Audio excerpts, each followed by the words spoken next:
9 দিন পার হয়ে গেছে তুফান মুক্তির দিন।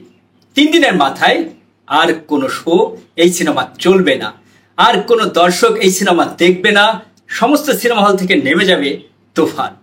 কে বলেছিলেন?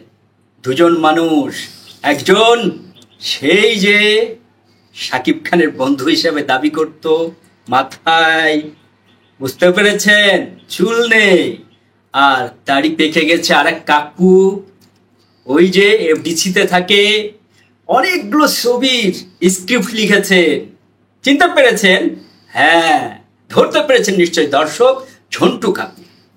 তাহলে কি হলো? আমাদের এলাকায় একটি কথা আছে, ধাড়ের দোয়ায় বিল শুকায় না। তার মানে ধেড়ে নামে একটি প্রাণী আছে যে মাছ খায়, সে সবসময় দোয়া করে যে বিলটি শুকিয়ে যাক। এরকমই করেছিল ঝন্টু কাকু এবং টাকলা ইকবাল। টাকলা ইকবাল একের পর এক ষড়যন্ত্র করেই যাচ্ছে। সেই যে মুক্তি পাওয়ার আগ থেকে না, এই সিনেমা যখন শুটিং শুরু হবে তখন থেকেই সাকিবের সিনেমা মানেই টাকলা ইকবাল ষড়যন্ত্র করতেই থাকবে।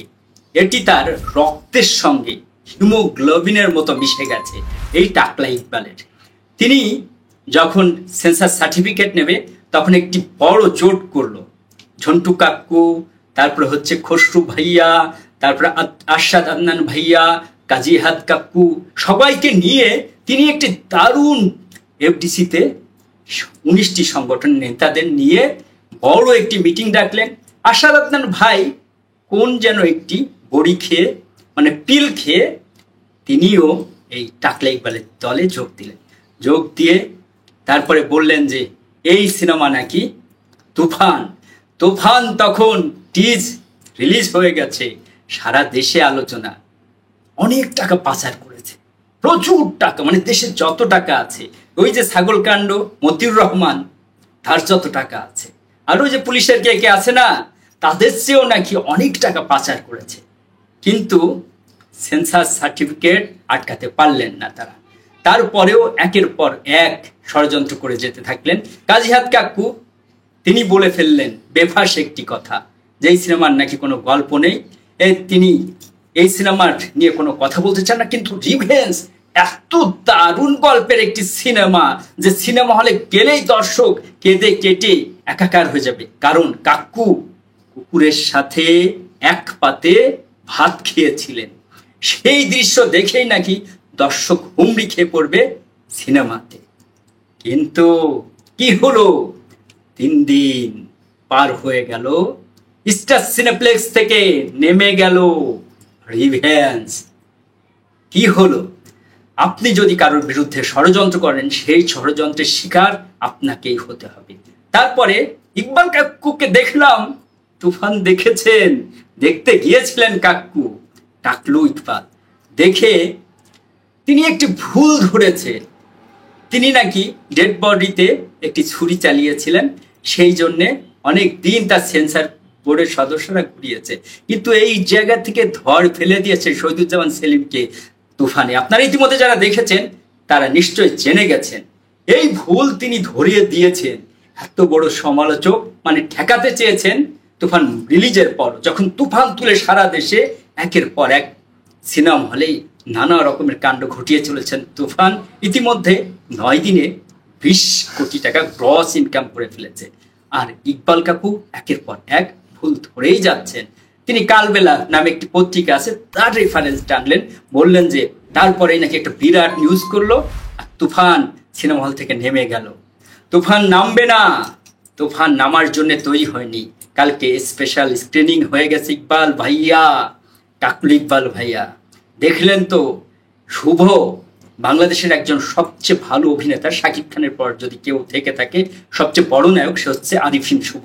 সে পায়ে হাত দিয়ে শাকিব খানকে ছুঁয়ে নিলেন 2টি পা, আশীর্বাদ নিলেন মাথায়।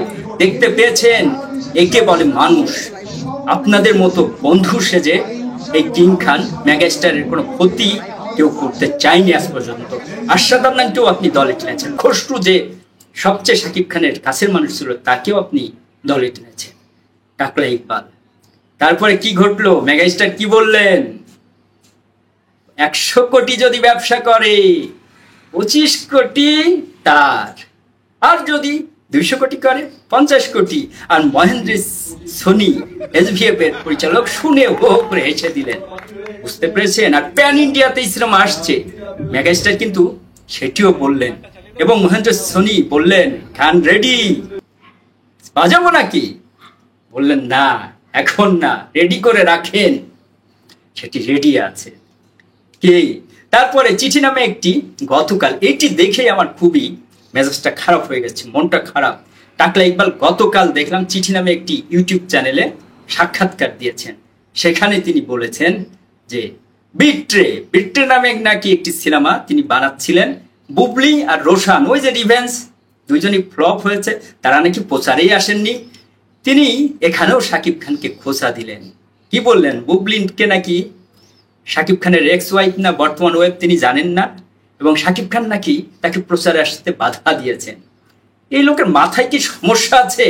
এই লোকের মাথায় কি টাক হয়ে গেছে? এই কারণেই সেপুদা ঠিক ঠিক গালি দেয় এই লোকটাকে, বলে নোয়াখাইল্লা, সেটি সবাই বলতে পারে না। তারপরে বললেন রোশান নাকি সাংবাদিকদের সঙ্গে খারাপ ব্যবহার করেন। ওই চিঠি নামক ইউটিউব চ্যানেলে এটি বলেছেন। টাকলা ইকবাল ভাই, ষড়যন্ত্র করে কি লাভ হলো? 28 তারিখ দেখবেন সারা পৃথিবীতে এটি আবার বড় তুফান তুলবে। আর সেই তুফানের ঝড়ে পুড়ে ছারখার হয়ে গেছে পুরো আপনার রিভেঞ্জ। ভালো হয়ে যান, ভালো যদি না হন, এরকম করে এই চলচ্চিত্রে শাকিব খানের কাছ থেকে মার খেতে খেতে একদিন ঠিক ওই যেখান থেকে আসছেন সেখানে ব্যাক যেতে হবে। টাকলা ইকবাল, ঝন্টু কাক্কু এবং যারা শাকিব খানের ক্ষতি করতে চেষ্টা করেন, তারা ভালো হয়ে যান, ভালো হয়ে কাঁধে কাঁধ মেলান, একসাথে চলেন, বাংলা চলচ্চিত্রে তাতে উন্নতি হবে। পৃথিবীর প্রত্যেকটা ইন্ডাস্ট্রিতে একজন মেগাস্টার থাকে, সেই মেগাস্টার একা কাঁধে করে সেই চলচ্চিত্রকে টেনে নিয়ে যান। টাকলা ইকবাল কাক্কু এবং ঝন্টু কাক্কু যে সিনেমা এখন তৈরি করেন, যে গল্পের রিভেঞ্জ মার্কা গল্প, ওই গল্প আর চলে না। এখন আধুনিক সময়, আধুনিক চিন্তা করেন। যে অ্যাকশন আপনি তৈরি করেছেন বাংলাদেশের টেকনিশিয়ানদের দিয়ে, সেই অ্যাকশন করেছে বোম্বের টেকনিশিয়ানরা। সেটি আপনারা জানেন। কি ক্যামেরা ব্যবহার হয়েছে, কি সুন্দর চমৎকার চকচকে ছবি, দেখলেই মনটার মধ্যে ভালো লেগে যায়। আর গান তো প্রত্যেকটা দেখেছেন। এরকম সিনেমা তৈরি করে, না হলে কেউ দেখবে না। আর রিভেঞ্জ এই তুফানে যেরকম পুড়ে ছারখার হয়েছে, রাজকুমারে পুড়ে ছারখার হয়েছে ডেড বডি, সেই ডেড বডির তো খোঁজই নাই। কি বুঝতে হয়তো পারবেন না, সবসময় শাকিব খানের পেছনে লেগেই থাকবেন। ইকবাল কাক্কু এবং ঝন্টু কাক্কু, তাতে কোনো লাভ হবে না। শাকিব খান সারা পৃথিবীর মধ্যে একদিন নিজের বাংলাদেশের পতাকা পথ করে উড়াবে, এটি আমরা বিশ্বাস করি। দেশ এবং প্রবাস থেকে যে সমস্ত দর্শক আজকের পর্বের সঙ্গে যুক্ত ছিলেন, সবার সুস্বাস্থ্য কামনা করি। সবাই ভালো থাকবেন, সুস্থ থাকবেন এবং দেশের কাজে নিজেকে নিয়োজিত রাখবেন। খোদা হাফেজ।